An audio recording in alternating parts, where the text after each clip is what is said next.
Here we have the suspension lifted to the maximum, and let's open the car.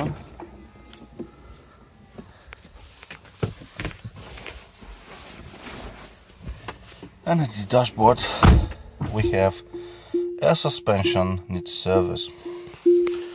Then if we just go here, of course it says the air suspension needs service, and it is absolutely new car, and I have just lifted first time to the highest position.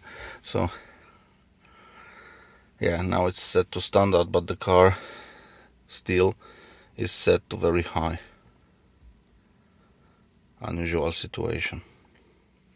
I tried to move the car a bit, but this doesn't help. So what I plan to do now, because I suspect that it is a software problem, firmware problem, not a hardware problem, I will just reset the main console by pressing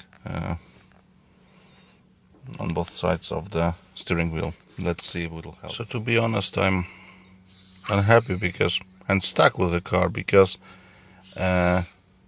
I cannot drive this car to the service center because it is at the highest possible position. I try to drive it for a few kilometers, but it jumps and hops like crazy, and I cannot just do anything. I don't know how to reset it. I just plan to contact the Tesla service, but it's slightly unusual situation that first test of the functionality, like lifting